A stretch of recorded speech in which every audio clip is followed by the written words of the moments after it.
சமீபத்துல வெளியான மதராசி படத்தோட பிடிஎஸ் பிஹைண்ட் தி சீன்ஸ் காட்சிகள் இப்போ சமூக வலைத்தளங்கள்ல பெரிய பரபரப்பை ஏற்படுத்தியிருக்கு.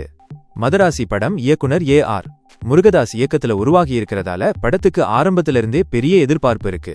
முருகதாஸ் இயக்கிய துப்பாக்கி மற்றும் கஜினி போன்ற படங்களின் வெற்றியை பார்த்த பிறகு அவர் என்ன மாதிரியான கதையோட வருவார்னு ரசிகர்கள் ரொம்ப ஆவலோடு எதிர்பார்த்துட்டு இருக்காங்க. இந்த கூட்டணியில சிவகார்த்திகேயன் ஒரு புதிய பரிமாணத்தில் நடிப்பார்னு நம்பப்படுகிறது. இந்த படம் வரவிருக்கும் செப்டம்பர் 5ஆம் தேதி தியேட்டர்கள்ல ரிலீஸ் ஆகும்னு படக்குழு அறிவிச்சிருக்காங்க. இதுல இன்னும் ஒரு சுவாரஸ்யமான விஷயம் என்னன்னா, படத்தோட முதல் பாடலான சலம்பல சில வாரங்களுக்கு முன்னாடி வெளியாகி வைரல் ஹிட் ஆகிச்சு. இந்த பாடலோட இசை இளைஞர்கள் மத்தியில பெரிய வரவேற்பை பெற்றது. படக்குழு சமீபத்துல வெளியிட்ட பிடிஎஸ் காட்சிகள் மதராசி ஒரு மாஸ் ஆக்ஷன் படமா இருக்கும்னு காட்டுது. இந்த காட்சிகள்ல சிவகார்த்திகேயன் ரொம்ப ஸ்டைலா சண்டை போடுற மாதிரியும் வேகமான கார் சேசிங் காட்சிகளும் இடம்பெற்றிருக்கு. இது வழக்கமான சிவகார்த்திகேயன் படங்களை விட ரொம்பவே வித்தியாசமா இருக்கும்னு சொல்லலாம். இந்த பிடிஎஸ் காட்சிகள் படத்தோட தரத்துக்கு பெரிய உத்தரவாதம் கொடுக்குது. ரசிகர்களின் எதிர்பார்ப்பை இன்னும் அதிகமாக்குற மாதிரி இந்த காட்சிகள் இருக்கு. ஏ.ஆர்.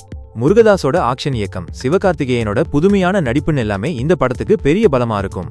இந்த பிடிஎஸ் காட்சிகளை பார்த்ததும் நீங்க என்ன நினைக்கிறீங்க?